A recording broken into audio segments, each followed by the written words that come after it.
Good morning, class. Again, we are here on this platform, and this session is for class 12th, subject political science. Fine. So, we have started the chapter of our political science book, chapter number 1, named Justice. And we discussed about that chapter in our earlier classes.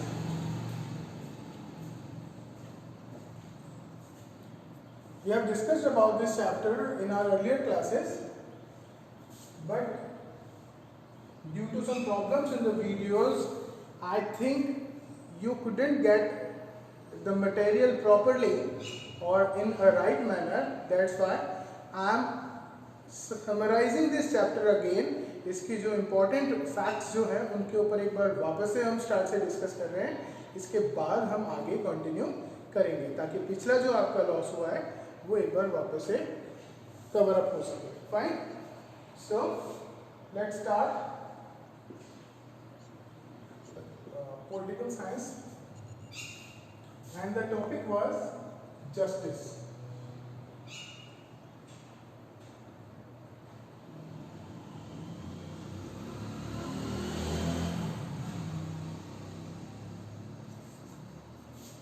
ये जो हमारी political science की book की जो first unit है, इसमें हम main concepts के बारे में बात कर रहे हैं. कॉन्सेप्ट्स का मतलब होता है सोच, या हम कहें कि परिकल्पना कह सकते हैं कि सबसे पहले न्याय पर. जस्टिस का मतलब होता है न्याय. न्याय के बारे में किसने सोचा, किसने विचार किया और क्या क्या विचार किए कि किसी भी समाज में न्याय व्यवस्थाएं कैसी होनी चाहिए. न्याय व्यवस्था अत्यंत महत्वपूर्ण है. अगर किसी भी समाज को, अगर हमें सुचारू रूप से एक प्रॉपर एडमिनिस्ट्रेट अगर हमें उसे करना है, तो उस कंडीशन में जस्टिस का होना बहुत जरूरी है. और वो जस्टिस प्रॉपर होना चाहिए, हर किसी के लिए इक्वल होना चाहिए.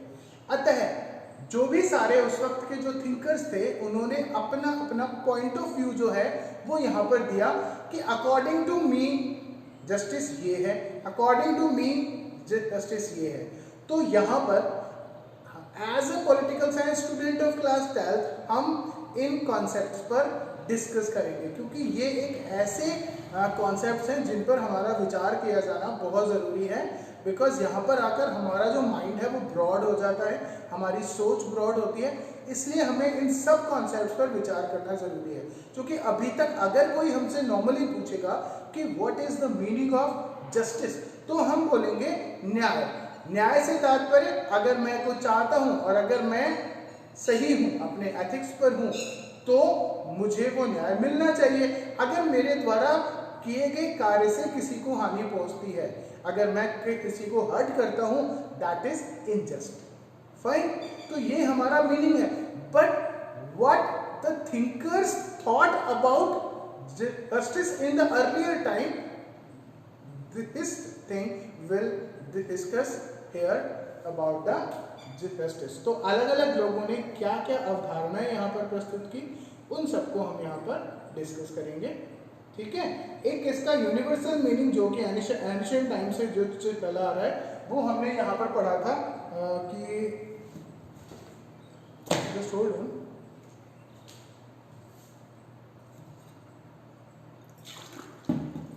स्टूडेंट्स लाइव नहीं है, केवल 2 स्टूडेंट लाइव देख रहे हैं. आई डोंट थिंक क्या रीजन है.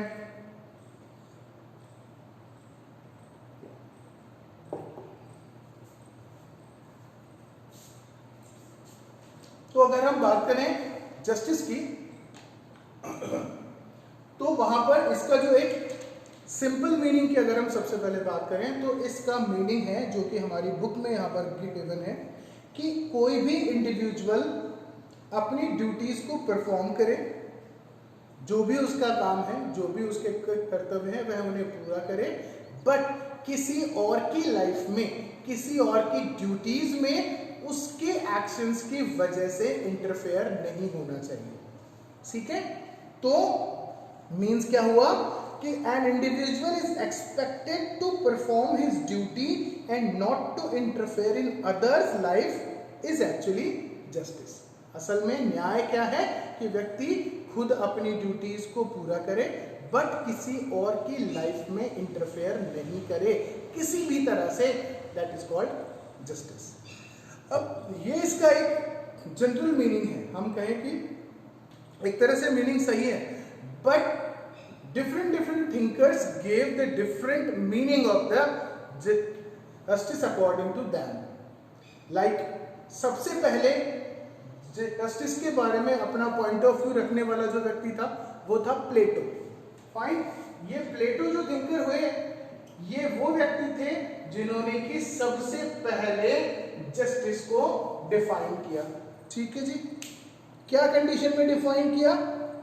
इन्होंने यहां पर कहा प्लेटो ने कि justice means that every individual should perform his task without interfering in others task. Pluto ने क्या डेफिनेशन दी? प्लूटो ने डेफिनेशन दी कि हर व्यक्ति को अपने कर्तव्यों का निर्वाह करना चाहिए, वो अपने टास्क को फुलफिल करे but without interfering in others task, किसी दूसरे की टास्क में वो इंटरफेयर ना करे। इस तरह का उन्होंने यहां पर डेफिनेशन दिया।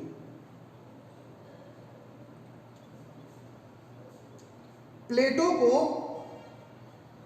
जो है बेसिकली पहला वेस्टर्न पॉलिटिकल थिंकर यहां पर माना जाता है जिन्होंने कि जस्टिस को एक्सप्लेन किया था। ठीक है, आगे एरिस्टोटल यहां पर आते हैं और एरिस्टोटल ने यहां पर कहा कि justice is that everything is involve in justice which is fair and legal. उन्होंने कहा कि न्याय में वो सारी चीजें इन्वॉल्व हैं जो कि फेयर हैं और कानून के अनुसार हैं, which believes in equal and justifiable distribution of resources। Aristotle ने यहाँ पर प्लेटो से थोड़ी अलग हटके बात की और यहाँ पर प्लेटो ने तो सबसे पहले क्या बात की कि हर व्यक्ति को अपनी टास्क जो है वो फुलफिल करनी चाहिए बट ये ध्यान रखना चाहिए कि वो किसी दूसरे की टास्क में इंटरफेयर ना करे, वो किसी दूसरे की पावर्स या दूसरे के काम को वो डिस्टर्ब ना करे। यहाँ पर एरिस्टोटल ये कह रहे हैं कि जो भी पावर्स हैं, जो भी शक्तियां हैं, उनका एज पर द कैंडिडेट उनका डिस्ट्रीब्यूशन होना चाहिए। As per the candidate distribution होने से मतलब है जो जितनी पावर्स को डिजर्व करता है, जो जैसी ड्यूटी डिजर्व करता है उसके अकॉर्डिंग उसे पावर दी जानी चाहिए और उन पावर्स का फिर बाद में प्रोटेक्शन भी होना चाहिए। एक ऐसा इंस्टीट्यूट होना चाहिए जो कि इन पावर्स का प्रोटेक्शन भी करे। तो उन्होंने कहा कि ये जो पावर्स हैं वो कैसी होनी चाहिए? Justifiable distribution of resources. यहाँ पावर से मीनिंग है रिसोर्सेज की, जो भी रिसोर्सेज अवेलेबल हैं उन रिसोर्सेज को जस्टिफिएबल मैनर में यानी न्यायपूर्ण तरीके से, जिसे ज्यादा रिक्वायर्ड है उसे ज्यादा, जिसे कम रिक्वायर्ड है उसे कम, ये रिसोर्सेज का डिस्ट्रीब्यूशन होना चाहिए। एंड आफ्टर दैट उस डिस्ट्रीब्यूशन के बाद उनकी जो पावर्स उनको गिवन है, जो रिसोर्सेज उनको गिवन है, उनका प्रोटेक्शन होना चाहिए। So it should also be said that उन्होंने ये भी बात कही कि there should be a possibility of describe reform in the injustice which is incomplete. Injustice के अंदर जो भी रिफॉर्म है वो भी पॉसिबल किए जाने चाहिए कि जो अन्याय हो रहा है उसे कैसे दूर किया जा सके। मान लीजिए जो रिसोर्सेज वहां पर डिस्ट्रीब्यूटेड किए गए हैं जस्टिफिएबली, उसके बावजूद भी अगर वहां पर इनजस्ट होता है तो उनका रेक्टिफिकेशन के लिए भी एक प्रोविजन करने की यहाँ पर जो है वो एरिस्टोटल ने यहाँ पर कहा। सो हम बात करें एरिस्टोटल की, तो Aristotle was the disciple of Plato, Plato के ही शिष्य थे, परंतु उन्होंने अपनी जो थॉट है उसको थोड़ा प्लेटो से एडवांस यहाँ पर करके दिया। अब हम यहाँ पर बात करते हैं सबसे पहले जो ये जस्टिस के ऊपर जो भी बातें हुई, जो कॉन्सेप्ट है, इसके ऊपर अलग अलग थिंकर्स ने जो डिस्कशन किया, अपने जो व्यूज यहाँ दिए, उन व्यूज को अलग अलग टाइमलाइन के अकॉर्डिंग बांटा गया है। जैसे कि एनिशियन टाइम में जो थिंकर्स हुए उन्होंने क्या अपने व्यूज दिए, आफ्टर दैट मेडाइवल पीरियड आया तो मेडाइवल पीरियड में जो थिंकर्स थे उन्होंने जस्टिस को कैसे डिफाइन किया। आफ्टर दैट मॉडर्न पीरियड में जस्टिस को वहां के या उस वक्त के जो थिंकर्स थे उन्होंने कैसे डिफाइन किया। And in last we will discuss about the contemporary meaning of justice, कि अभी प्रेजेंट में जो वर्तमान जो समय है उसके अंदर जस्टिस का मीनिंग क्या है। तो in a different phases of time यहाँ पर अलग अलग थिंकर्स ने जस्टिस को डिफाइन किया। तो एनिशियंट थिंकर्स की अगर हम बात करें, जो कि सबसे पहले जस्टिस को एक्सप्लेन यहाँ करने वाले थे, वो थे प्लेटो एंड एरिस्टोटल।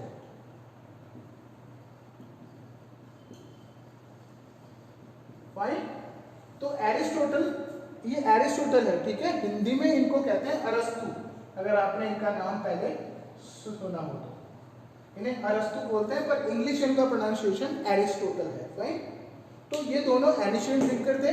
अब सबसे पहले बात करते हैं कि प्लेटो ने क्या कहा, क्योंकि आगे जाकर जब हम बात करेंगे तो सबसे पहले इसका एनिशियंट जो फॉर्म है वही हमें देखने को मिलेगा कि प्लेटो ने यहाँ पर क्या कहा। तो प्लेटो ने यहाँ पर जो है इस बात को कहा, प्लेटो ने कहा कि भाई हर किसी को अपने टास्क को परफॉर्म यहाँ करना चाहिए, बट किसी दूसरे की टास्क में उसे इंटरफेयर नहीं करना चाहिए। इसके अलावा यहाँ पर उन्होंने कहा कि हर आदमी के पास, हर इंसान के पास कुछ गुण होते हैं, उसके अंदर की कुछ क्वालिटीज होती हैं। वो 3 तरह की क्वालिटीज होती हैं बेसिकली, जो कि हर आदमी में पाई जाती है, और उन 3 क्वालिटीज के बेसिस पर ही क्या किया जाता है, जो भी सारे लोग हैं, जो भी सारे ह्यूमन बीइंग हैं, उन्हें कैटेगराइज किया जाता है। अब वो कैटेगरीज उन्होंने कौन कौन सी बताई। दीज कैटेगरीज वर, सबसे पहली उन्होंने यहाँ पर बताया कि लोगों के अंदर, जो ह्यूमन बीइंग है या जो पब्लिक है, उसके अंदर 3 कैटेगरीज पाई जाती है। पहली जो कैटेगरी है वो होती है किंग, या हम जिसे कह सकते हैं रूलर।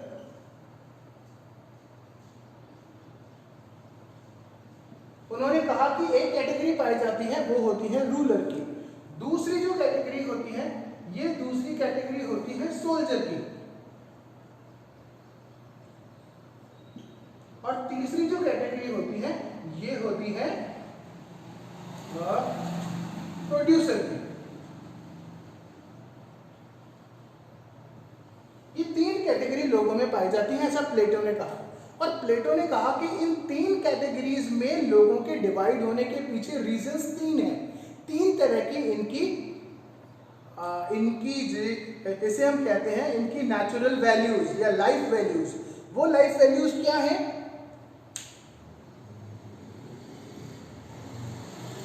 उन्होंने कहा कि ह्यूमन सोल जो है, उस ह्यूमन सोल के 3 एलिमेंट्स होते हैं मुख्य रूप से।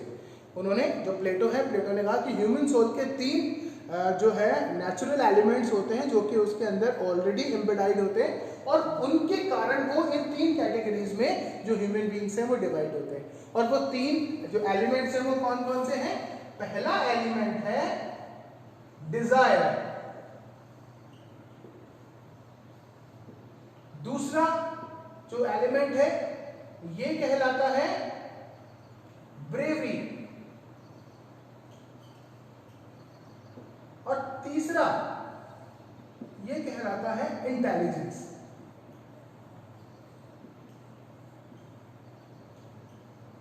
बात समझ में आ रही है?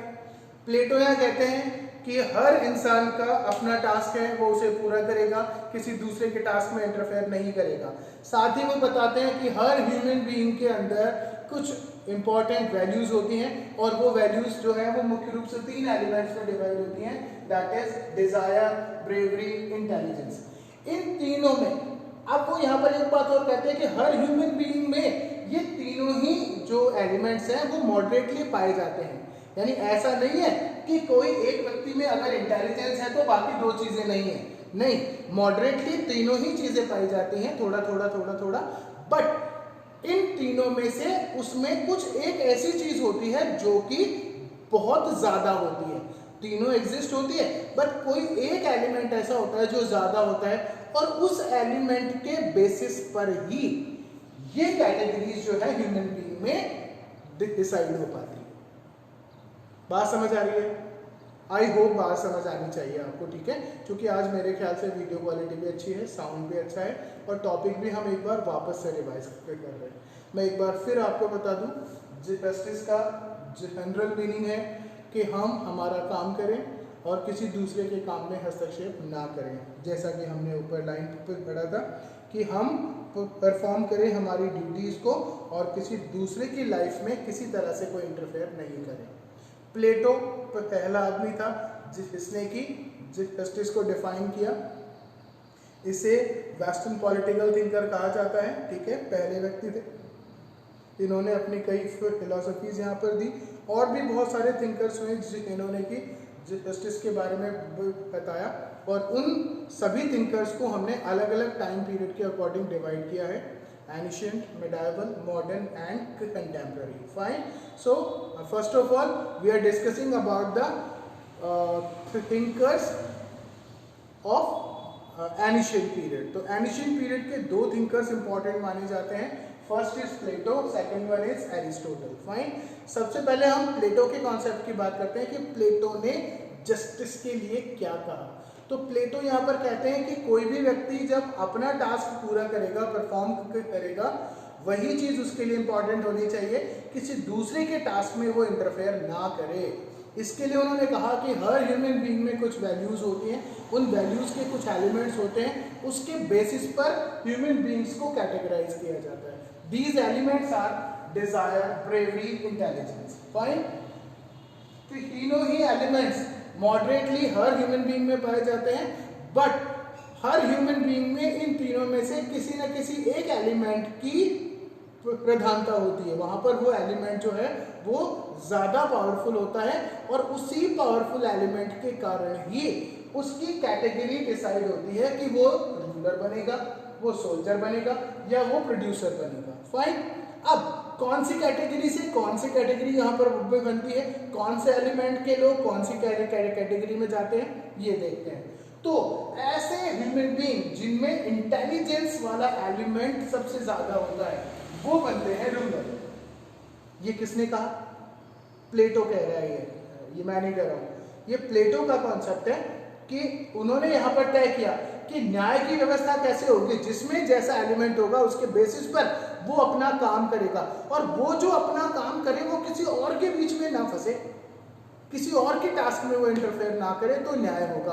पर न्याय के लिए पहले कैटेगराइजेशन उन्होंने कहा कि ये कैटेगराइजेशन इसलिए पॉसिबल है क्योंकि तीन तरह के एलिमेंट ह्यूमन वैल्यूज में पाए जाते हैं और इनके अकॉर्डिंग ही यहाँ पर लोगों का जो काम है वो डिसाइड होता है। यहाँ आकर इस कैटेगरी में आकर लोगों की टास्क डिसाइड होती है कि what type of task they will perform in their life, and बाकी कैटेगरी में कौन सी टास्क में उनको इंटरफेयर नहीं करना है, then the justice will be defined. Fine. तो इंटेलिजेंस वाला एलिमेंट जिसमें ज्यादा होगा that will be a ruler. Bravery वाला जिसमें एलिमेंट जो है वो एक्सेसिव होगा that will be a soldier, and the desire वाला जो एलिमेंट जिसमें ज्यादा होगा that will become a producer. Fine. तो ये कॉन्सेप्ट प्लेटो ने दिया टू एक्सप्लेन जस्टिस। फाइन। अब इसके बाद नेक्स्ट जो बात, ये बातें हम पहले यहां क्लास में कर चुके हैं सर, ठीक है, तो इसलिए मैं इसे यहां पर जो है वो समराइज यहां कर रहा हूं। एंड अब बात करते हैं हम एरिस्टोटल की। एरिस्टोटल ने यहां पर कहा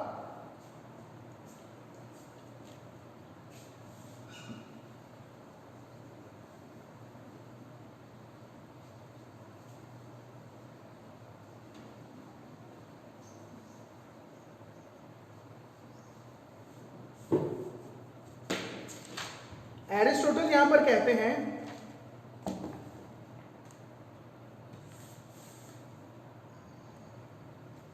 कि the law of justice is regulated by the human relations. यहां पर एरिस्टोटल का कॉन्सेप्ट थोड़ा सा अलग है प्लेटो से। एरिस्टोटल कहते हैं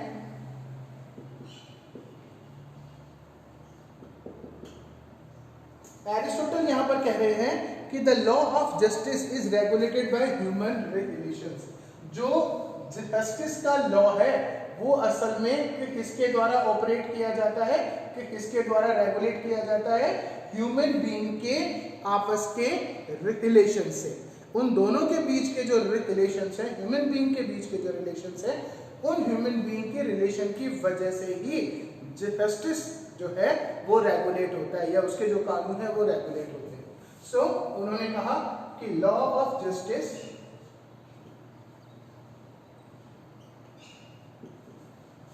is regulated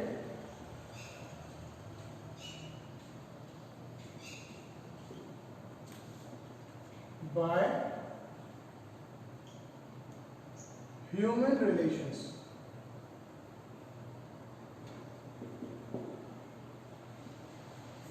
और उन्होंने कहा कि इन ह्यूमन रिलेशंस के अकॉर्डिंग जो भी लॉ ऑफ जस्टिस यहाँ पर होते हैं उसमें सबसे इंपॉर्टेंट रोल प्ले होता है वो करता है स्टेट। स्टेट की यहाँ पर ड्यूटी है कि वो ये तय करे कि कौन सा ह्यूमन बीइंग जो है अपने पोटेंशियल के अकॉर्डिंग किन रिसोर्सेज को रिसीव करने के लायक है।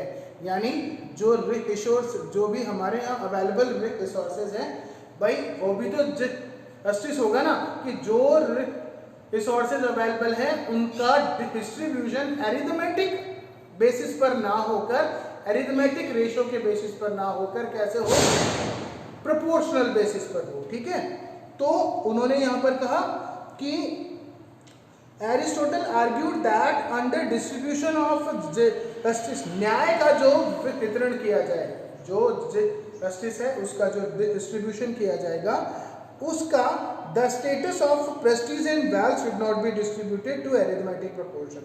जो भी स्टेटस है या वेल्थ है इसे अरिथमेटिक प्रोपोर्शन में ना बांटकर कैसे बंटना चाहिए, according to the mathematical ratio. Mathematical ratio के बेसिस पर ये डिवाइड होना चाहिए। This means that not all of them should get equal share. हर किसी को इक्वल शेयर नहीं मिलना चाहिए। As per the quality of the human being उसे उसका हिस्सा मिलना चाहिए, चाहे वो जैसा भी है। ऐसा नहीं है कि सारे लोगों को एक जैसा ही वहां पर कर दिया जाए। तो एरिस्टोटल यहाँ पर प्रेशराइज यहाँ करते हैं या ये जोर देते हैं कि जो भी पावर्स या जो भी मनी या स्टेटस जो है, जो भी डिवाइड हो रही है, that should be divide according to the qualities of that particular man. उसकी क्वालिटीज के बेसिस पर, उसके पोटेंशियल के बेसिस पर वो काम होना चाहिए। तो अब जाकर क्या होगा, प्रॉपर जो जस्टिस है वो हो पाएगा। अगर हमने जो भी वेल्थ है या जो प्रेस्टीज है अगर उसे इक्वली डिवाइड कर दिया, तो ऐसा व्यक्ति जो कि उस प्रेस्टीज या उस मनी या उस वेल्थ के लायक ही नहीं है, वो उसे हैंडल ही नहीं कर पाएगा। तो वो जब वो उसे हैंडल ही नहीं कर पाएगा तो क्या होगा, that will be injustice with the other people who could handle the things properly, understood। वो जो लोग अच्छे से काम को कर सकते थे, अपनी जिम्मेदारियों को, अपनी टास्क को अच्छे से पूरा कर सकते थे, लेकिन उन्हें वो टास्क नहीं दी गई, वो काम, वो प्रेस्टीज, वो वेल्थ उनको नहीं दी गई, क्योंकि इक्वली शेयर उसको दे दिया गया था। तो ये भी इनजस्टिस होगा। इसलिए यहाँ पर उन्होंने क्या कहा, यहाँ पर एरिस्टोटल कहते हैं कि न्याय जो है वो कब होगा, जब ह्यूमन रिसोर्सेज, चाहे वो प्रेस्टीज हो, चाहे वो वेल्थ हो या कुछ और जो पावर्स हो, उनका डिस्ट्रीब्यूशन कैसे होना चाहिए, according to the potential of the people, कि a person what type of potential he has, उसके पोटेंशियल के बेसिस पर उसे वो पावर डिवाइड होनी चाहिए। तो एरिस्टोटल ने दो इसके जो है वो एक्सप्लेनेशन दिए हैं। उसमें से पहला एक्सप्लेनेशन इनका है डिस्ट्रीब्यूटिव जस्टिस। न्याय को उन्होंने दो भागों में यहाँ बांटा है, और वो दो भाग कौन से हैं, पहला है distributive justice and the second one is corrective justice. We have studied about this in the earlier classes, okay, but I am repeating it again.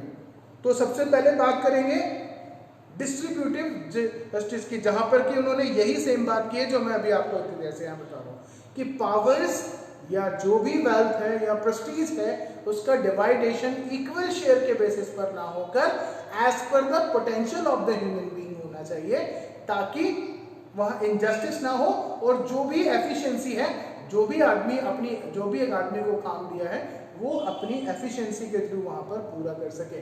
जब इस तरह की कंडीशंस किसी भी स्टेट में होंगी तो स्टेट में उन सभी लोगों के साथ एक जस्टिस का एनवायरनमेंट होगा, न्यायपूर्ण वातावरण होगा। तो पहली चीज यहां पर कहती है कि Aristotle tells the distribution of power and protection under distributive justice to confirm to the person's ability and contribution. He favours proportional equality. According to him, those people should run the government who has the ability and capacity to run the government. सरकार अगर चलाने का काम अगर किसी को दिया जा रहा है, गवर्नमेंट अगर रन करने का काम किसी को दिया जा रहा है, तो वो उसी को दिया जाना चाहिए जो गवर्नमेंट को रन करने में एबल है। अगर वह उन गवर्नमेंट को रन नहीं कर पाता है तो he has no any right to receive that particular power to run the government. Fine? So ये होगा justice according to Aristotle. ठीक है? According to this concept of equality, the benefits and responsibilities should be in proportion to the capacity and potential of a person. तो ये काय पर depend होना चाहिए? कोई भी रिस्पॉन्सिबिलिटीज या बेनिफिट जो कि उसको दिए जा रहे हैं ये उस व्यक्ति के पोटेंशियल पर डिपेंड होने चाहिए। नेक्स्ट जो उन्होंने कहा वो है करेक्टिव और रेटिफिकेटरी जस्टिस। यहां पर एरिस्टोटल बात करते हैं कि अकॉर्डिंग टू द क्वालिटीज हमने पावर्स को डिस्ट्रीब्यूट कर दिया, according to the potential power को डिस्ट्रीब्यूट कर दिया, बट उनकी जो पावर जो कि उनको गिवन है बाय द स्टेट, वो पावर किसी के द्वारा सब्जुगेट ना कर ली जाए, कोई उसे प्रेशराइज ना करे, कोई उनको वहां पर जो है को डिमोरलाइज ना करे, ऐसा होने से रोकना भी जस्टिस है। तो पहला उन्होंने जस्टिस का डेफिनेशन दिया या उन्होंने न्याय की परिभाषा दी कि न्याय जो भी शक्ति है या जो सत्ता है उसका वितरण जो है कैसे होना चाहिए, as per the potential of the human being. Power का डिवाइडेशन, वेल्थ का डिवाइडेशन, डेजिग्नेशंस का division as per the potential of the human being होना चाहिए। दूसरी चीज उन्होंने कहा कि जो पोटेंशियल के बेसिस पर आपने उन्हें पावर दी है उनका प्रोटेक्शन भी नेसेसरी है, बिकॉज अगर उसका प्रोटेक्शन नहीं होगा तो फिर से इनजस्टिस हो जाएगा। इसलिए जो पावर उनको दी है स्टेट ये इंश्योर करे कि वो पावर्स को इंडिपेंडेंटली इंजॉय कर रहे हैं या नहीं। तो ये इंश्योर करना और इस चीज को अच्छे से लागू करवाना क्या कहलाता है? आपका करेक्टिव जस्टिस। सो यहां पर लिखते हैं एरिस्टोटल कि corrective justice of Aristotle refers to a justice that emphasises the rights of civilians to prevent abdication by others, कि उनके जो राइट्स हैं उन पर किसी और का अधिकार ना हो जाए या कोई और उन पर अधिकार ना कर ले। The responsibility of the state in corrective justice is to protect the person's life, property, respect and independence. Thus, the acts performed by the state in order to protect the rights of people received from distributive justice are called as corrective justice.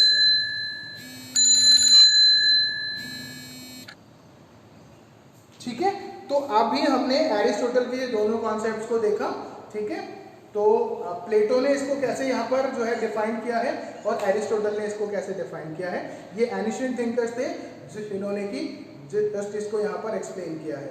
So in our next class we will see the concept of justice in medieval period. Fine, so that's it for today. Thank you so much. Hopefully आपको class जो है वो ठीक रही होगी। अगर कोई problem है you can comment me on the same page. Thank you so much.